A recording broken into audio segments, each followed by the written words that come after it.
किन कन्याओं का पूजन करना चाहिए, सावधानी से सुनना। ये विधान सभी नवरात्रि के व्रत करने वाले लोगों को सुनना चाहिए। अगर सभी लोग इसको नहीं सुन सके तो फिर हम समझेंगे कि आप लोग कहीं ना कहीं त्रुटि अवश्य करोगे। किस कन्या का पूजन, किस उम्र की कन्या का पूजन किस दिन करना चाहिए, इसका पूरा वर्णन है। सुनो, 1 वर्ष की कन्या का पूजन कभी भी नहीं करना चाहिए। 1 वर्ष की जो कन्या हो उसका पूजन कभी नहीं करना चाहिए। रीजन क्या है? बोले रीजन यह है कि जो भोजन आपको कन्या को खिलाना चाहिए वो भोजन तो कन्या कर ही नहीं सकती 1 वर्ष की। और अगर मान लो कि वो कर भी ले तो उसे तो पता ही नहीं चलेगा खीर का क्या स्वाद है, उसे क्या पता चलेगा हलवा का क्या स्वाद है, उसे क्या पता चलेगा कचौड़ी का क्या स्वाद है, तो उसे तो कोई स्वाद पता ही नहीं चलेगा।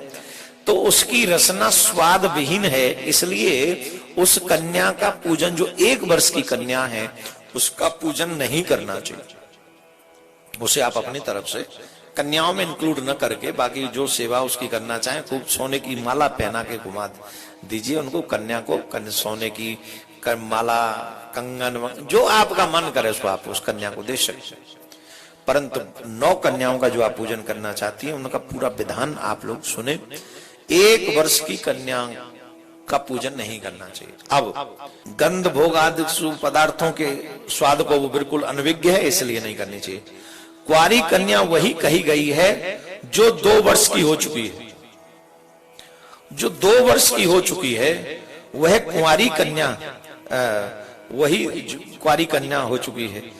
3 वर्ष की कन्या त्रिमूर्ति, 4 वर्ष की कन्या कल्याणी, 5 वर्ष की रोहिणी, 6 वर्ष की कालका, 7 वर्ष की चंडिका, 8 वर्ष की सांभवी और 9 वर्ष की दुर्गा और 10 वर्ष की कन्या सुभद्रा कहलाती है। इससे ऊपर की अवस्था वाली कन्याओं का पूजन नहीं करना चाहिए। 10 वर्ष की एज के बाद कन्या का पूजन नहीं करना चाहिए, क्योंकि वह सभी कार्यों में फिर दूसरी सांसारिक चीजें आ जाती हैं, तो इसलिए कुंवारी का विधान नहीं रह जाता है। कुंवारी कन्या का विधिवत पूजन सदा करना चाहिए। अब मैं 9 कन्याओं के पूजन में, जो इन 9 कन्याओं के पूजन से फल प्राप्त होता है, किस एज की कन्या का पूजन करने के बाद मनुष्य को कौन से फल की प्राप्ति होती है, कुमारी नाम की कन्या का पूजन होकर, जिसका कुमारी नाम हम उच्चारण यहां पर कर रहे हैं, कुमारी कन्या से 2 साल की जो है उसको कुमारी शब्द से संबोधित किया गया। वो मां के नाम है ना कुमारी, तो उन नामों के, तो जो कुमारी नाम की कन्या पूजित होकर, जिस घर में कुमारी कन्या का मतलब 2 वर्ष की कन्या का जिस घर में पूजन होता है, जो पूजन करता नवरात्रों के व्रत के समय 2 वर्ष की कन्या का विधि विधान से पूजन करता है, उसके सारे दुख तथा दारिद्रता का नाश वो 2 वर्ष की कन्या के पूजन के बाद तुरंत हो जाता है। उसके घर में दरिद्रता नहीं रहेगी। कन्या को आदर के साथ बुला के लाओ, फिर कन्या के चरण प्रक्षालन करो, फिर चरण प्रक्षालन करके सुंदर स्थान दो, उनको बैठने के लिए आसन बिछाओ। ऐसे नहीं कि कहीं भी बिठा दिया, आसन बिछाओ, हो सके तो चौकी पे बैठाओ, फिर उसे सुंदर चुनरी उड़ाओ, फिर तिलक करो, उसके थोड़े सेवा करो, फिर उन्हें भोजन कराओ और फिर द्रव्य दक्षिणा देकर, पोशाक देकर, वस्त्र देकर, कोई वस्तु देकर, जो भी आप सामर्थ्यवान हो, सोने की, चांदी की, डायमंड की, या जो नहीं तो जो धन थोड़ा बहुत देकर उनको ऐसे विदा करना चाहिए। ऐसा पूजा करने के बाद जो व्यक्ति कुमारी कन्या 2 वर्ष की कन्या का पूजन नवरात्रों में करते हैं, उनके यहां से दुख समाप्त हो जाता है, दरिद्रता का नाश हो जाता है, और तो और शत्रुओं का भी नाश हो जाता है। शत्रु क्षय हम नहीं कह रहे हैं, शत्रु क्षयम धनायुष्यम बल वृद्धिम करोति वही। धन की वृद्धि होगी, आयु की वृद्धि होगी और शत्रुओं का नाश हो जाएगा।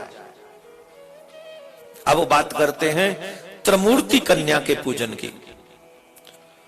त्रिमूर्ति किसको कहते हैं? 3 वर्ष वाली कन्या को त्रिमूर्ति कहते हैं। 3 वर्ष की कन्या को त्रिमूर्ति कहते हैं। 3 वर्ष की कन्या को त्रिमूर्ति कहते हैं। वो त्रिमूर्ति नाम की कन्या का पूजन करने से हमें क्या फल मिलता है? बोले फलम भवेत, क्या? धन धान्य गमश्चैव पुत्र पौत्रादि वृद्धय।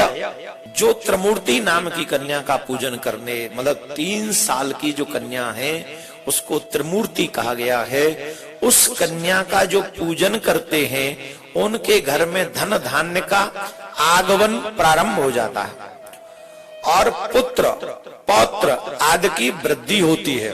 उनके घर में पुत्र की कोई कमी नहीं रहती। उनके घर में वंशज पुत्र पौत्र बेटा नाती पंती सब बढ़ते चले जाते हैं और धन की भी कोई कमी नहीं रहती।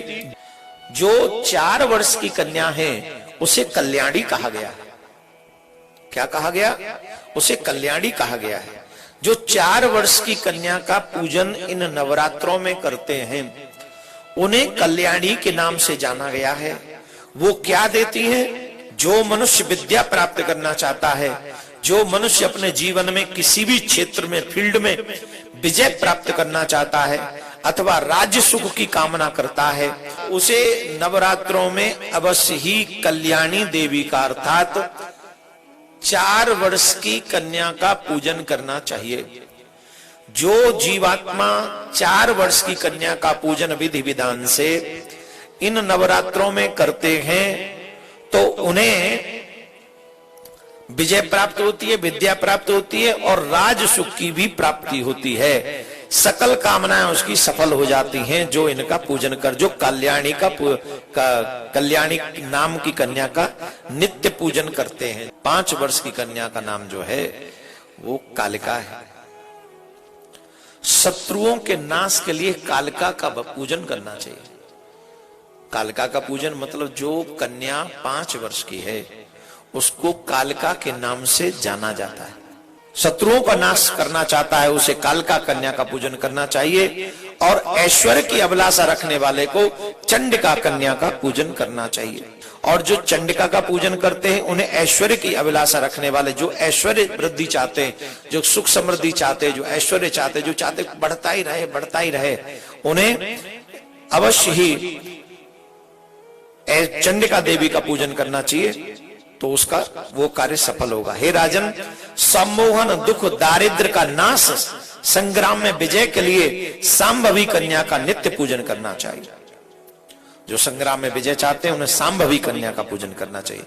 क्रूर शत्रुओं के विनाश एवं कर्म की साधना के निमित्त और परलोक में सुख पाने के लिए दुर्गा नाम की कन्या का पूजन करना चाहिए। जो दुर्गा नाम की कन्या का पूजन करेंगे उन्हें परलोक में सुख पाने के लिए, क्रूर शत्रुओं के विनाश के लिए, उग्र कर्म की साधना के निमित्त, जो हमारे बड़ी बड़ी इच्छाएं रहती हैं, जो संसार में हमको कोई दे ही नहीं सकता है, हमको ऐसा लगता है इसे और कौन दे सकता है हमको, उसे दुर्गा नाम की कन्या का पूजन करना चाहिए। मनुष्य अपने मनोरथ की सिद्धि के लिए सुभद्रा की सदा पूजा करे और रोग नाश के निमित्त रोहिणी की विधिवत पूजा करे। तो इन 9 देवियों का पूजन, कन्याओं का पूजन हमें क्या फल देता है? रोगों का नाश ये कर देता है, सुख समृद्धि ये देता है, ऐश्वर्य हमको ये देता है, वैभव हमको ये देता है, राज्य सुख हमें ये प्राप्त करा सकता है। अगर आप चाहते राज्य सुख आपको मिले वो भी प्राप्त करा सकता है, शत्रुओं से आपकी विजय करा सकता है।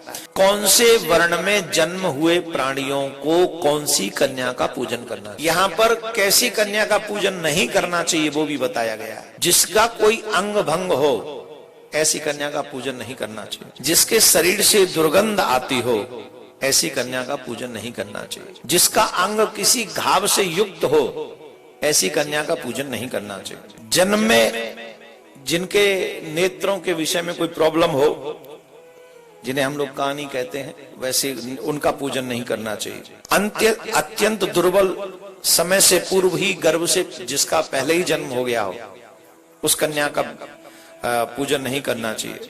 व्रण रहित तथा एवं वंश में अपने माता पिता से जो उत्पन्न हुई कन्या है, विधि पूर्वक उसी की पूजा करनी चाहिए। जो विजय प्राप्त करना चाहते हैं उन्हें राजवंश में जो कन्या उत्पन्न हुई है उस कन्या का पूजन विधि विधान से करना चाहिए।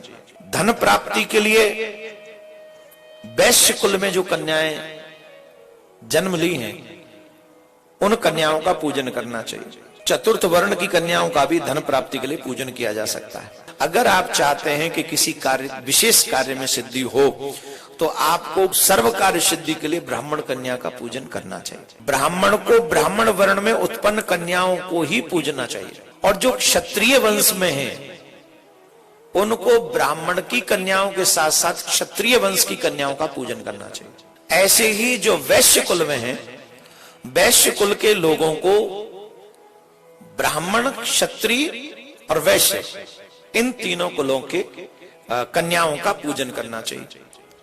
और जो हमारे चतुर्थ वर्ग है उनको चारों वर्ग की कन्याओं का पूजन करना चाहिए। वो चारों वर्ग की कन्याओं का पूजन कर सकते हैं और यही संपूर्ण पूजन विधि है। इसमें कहीं भी कोई अपने मन से इसमें कुछ नहीं कहना चाहिए। जितने जिस लोग समर्थ हैं उसे अवश्य करना चाहिए। उसे तथा अष्टमी तिथि को विशेष रूप से अवश्य पूजा करनी चाहिए। प्राचीन काल में दक्ष के यज्ञ का विध्वंस करने वाली महाभयानक भगवती भद्रकाली करोड़ों योगिनियों के सहित अष्टमी तिथि को ही प्रकट हुई थी। इसलिए अष्टमी तिथि को अवश्य और विशेष पूजा करनी चाहिए। उस दिन विधिवत प्रकार से उपहारों से गंधमाला, चंदन, अनुलेप, पायस आदि के हवन, ब्राह्मण को भोजन तथा फल पुष्पादि उपहारों से भगवती को प्रसन्न करने का प्रयास करना चाहिए। यदि मनुष्य नवरात्रों पर उपवास करने में असमर्थ हो तो कम से कम उसे 3 दिन का उपवास यथोक्त फल देता है। जो 9 रात्रों के व्रत के फल हैं वही 3 रात्रियों का व्रत करने से उसको वही फल मिलता है। तो कम से कम ऐसे मनुष्यों को 3 दिन अवश्य व्रत करना चाहिए। तो आपको 3 दिन व्रत करना चाहिए, सप्तमी, अष्टमी और नवमी।